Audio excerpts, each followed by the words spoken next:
Anthony Bourdain loves to say he has the best job in the world. With all the fun I had this summer, I'd have to disagree. Bouncing around the country and shooting with people who are at the top of their game is by far the most fun I've had. But this ride is bigger than me having fun. It's the symbolic and literal foundation of this country and the inherent right of self-preservation. Yeah. So upon my arrival back to Dallas, I put out a post on social media for a meetup to have a conversation about what we're gonna do to defend the Second Amendment. I think for me, it was realizing that it's so much more than just a tool for hunting. Having a firearm isn't just about putting antlers on the wall. It can be about self-defense. I didn't like feeling vulnerable. I've never been someone that's weak or scared. Growing up on a dairy farm, Dad raised me to take care of myself. And I realized, well, I have Band-Aids in my purse. If anybody gets cut, I have fire extinguisher, but I didn't have any way to protect myself. A gun is a tool. There are other things out there that you can actually use to protect yourself. But having that force equalizer, having a gun is great. You have to be your first responder. You have to actually take responsibility in for protecting your life. And the only way to do that is by training, going out there seeking that knowledge. Coming from the UK and South Africa, I've seen how people do not care if they don't have a stake. Get as many people educated, get them into guns, we have a lot more supporters. So how do we as a community talk to people in such a way where, yeah, sure, the gun is there to protect you. That is a large part of it. But how do we impart what we get out of firearms to the rest of the world? I actually had the pleasure of teaching 2 turbo liberals how to shoot. And their thing was, why do I need a gun? Because the cops have guns. You only need a gun if bad things are gonna happen. So if you don't have a gun, then bad things will happen. If something goes wrong, you call the cops. So I was like, okay, we're sitting here, we're in this building, it's after hours, we're the only 2 people here. Somebody comes in that door right now and decides that they want to kill both of us. Would you rather me have my phone or a gun? And you could see it. It goes off. You can see it in their eyes. Because what you've done, you've taken and you put them in the situation. And there's no denying the reality of that situation.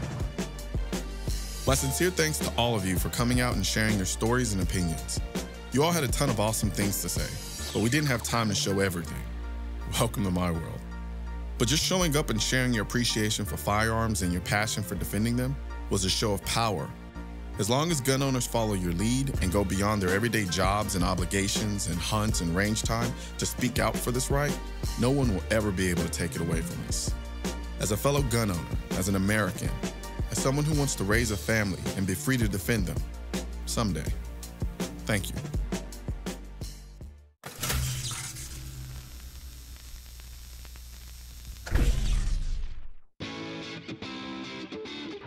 Meet Gabby Franco. If you haven't already, you might have seen her competing on Top Shot, or shooting pistols in the Olympics, or fighting for the Second Amendment as my fellow commentator on NRA News. She was born in Venezuela and knows what it's like to watch your freedoms disappear. She's a powerful advocate for our cause and a hell of a good shot. We're gonna grab the kettlebells, and then we're gonna run 60 yards. Okay. You're gonna drop the kettlebells and run back 60 yards. And then we're gonna use this uneven platform to shoot. Your gun is gonna be unloaded, magazine's gonna be on the barrel. Once you're ready, get on it, and 2 shots on each target. On your mark, get set, go.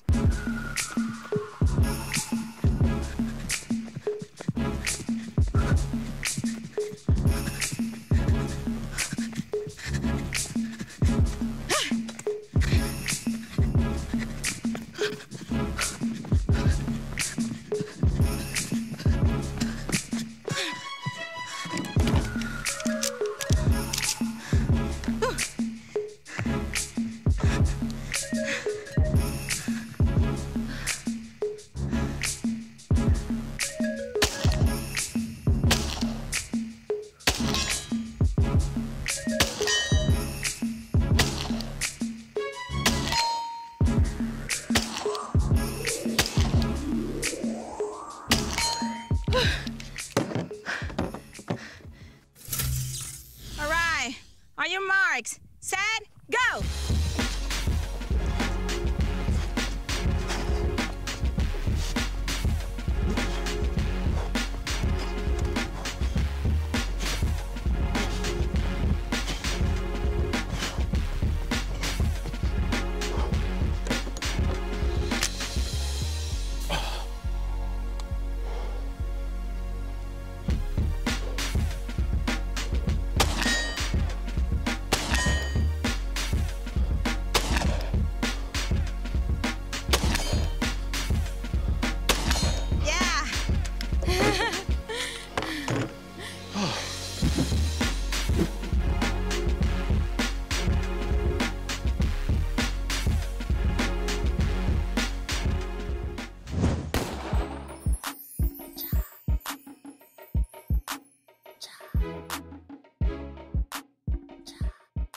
I couldn't help think of a situation where like somebody were trying to attack you in some respect and them being surprised by how well you can handle yourself because you had a firearm and you know how to use it well. That is the equalizer against a person that anybody can be bigger than me. Yeah, Let's be realistic. You were too nice to say that I'm relatively I'm short small. too, so you know, we play on the same playing field, right? We're like, So I think it's all about getting to know that I'm ready to fight. Yeah.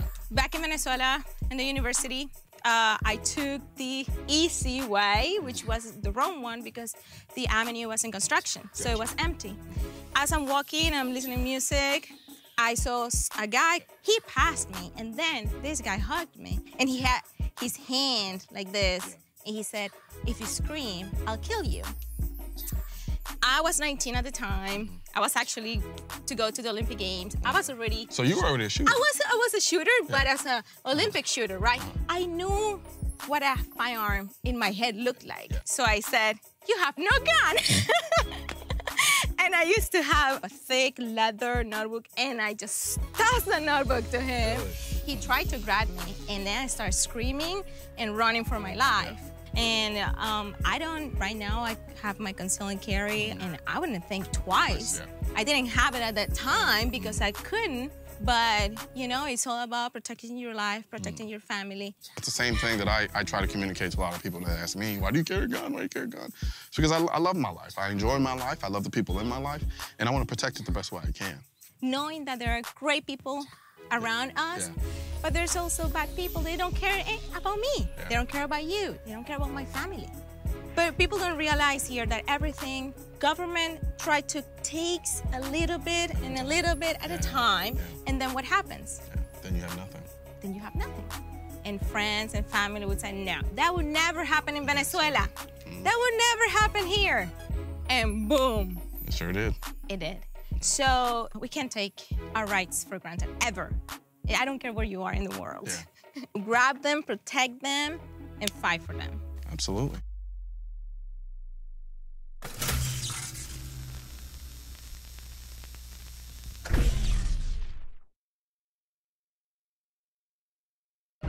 Welcome, citizen, to a better world, a safer world, a world where you have nothing to hide and nothing to fear.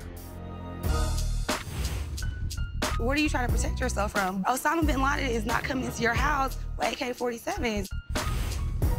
So what you're telling me is we need to restrict their ability to use the most effective form to protect themselves because to you it seems silly because you live in downtown Dallas in a high-rise.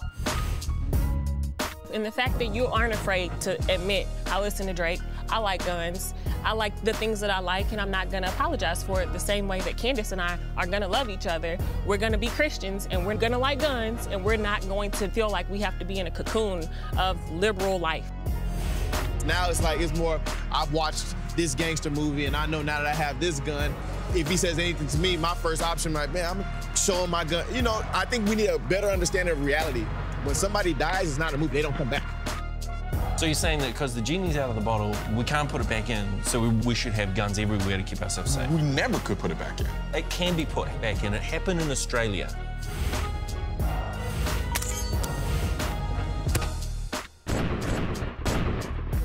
I promise you, if somebody walked into this building right now and started shooting, the last thing you're gonna think is to grab your phone and call the cops.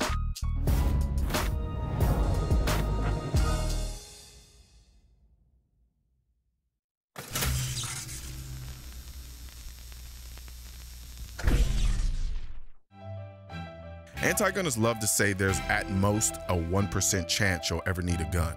My response is always, what would you say to the 1% who had their gun when they needed it?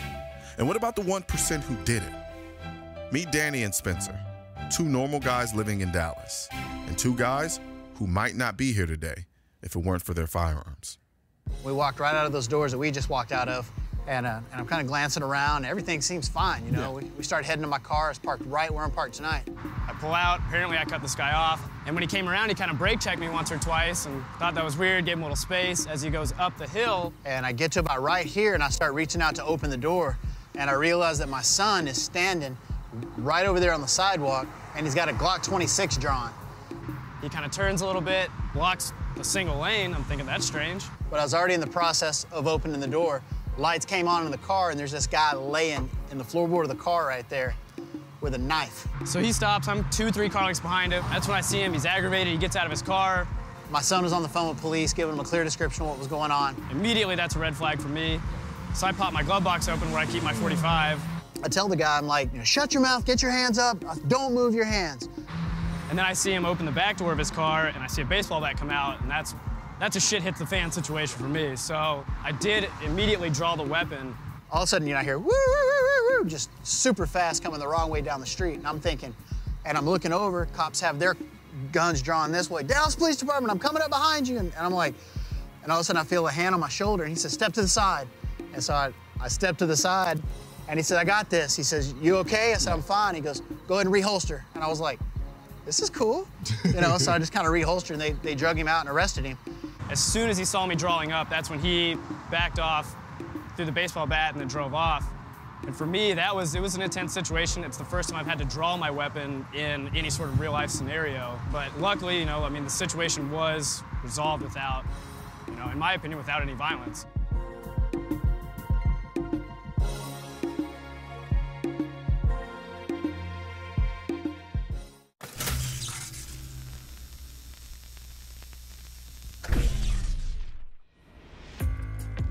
How do we account for the violence that's out there? What's perpetuating this then? Because if it's all of these good people with guns that aren't committing any violence, why do we still have the level of violence that we have? We can't have a real conversation about violence because you put the word gun in front of it. Violence is violence. And a lot of times, violence is the answer. I mean, there's people that you can't negotiate with. There's people that you're gonna have to defend yourself from. Am I willing to give up my personal freedoms for peace? No, I'm not.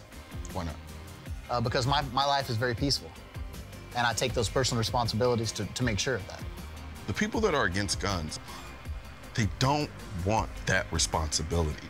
They don't want the responsibility of taking up a gun and carrying it every day. They don't want the responsibility of saying, you know what, if I'm attacked, I have to fight for my life. It's the burden of carrying a weapon. I mean, you literally, like you said, it's a burden. Yeah. In both of our cases, we didn't have to discharge our weapons. We were able to dissolve the situation without violence. Yes, there was an inanimate object there that was able to kill that person, but we didn't. So here we are, the end of season 3. However, not the end of my journey. Outside the gun community, the conversation about guns isn't a conversation at all. It's a propaganda entertainment fest, a cesspool of agenda-driven, politicized nonsense built for controversy and TV ratings. In season 4, I go out into the real world, filled with real people and real opinions, having very real conversations about the future of the freedom I so cherish. It shouldn't get to the point where, in order for you to, one, protect yourself, that you become a victim. It's very important. We already have that right. Take advantage of it. It's not just, evil guns. It's a sport. It's a lifestyle. Make sure we talk to everybody about it. It's got to be an all-inclusive issue. Really relate to everyone, that it's not something to take away. It's very unique to the United States.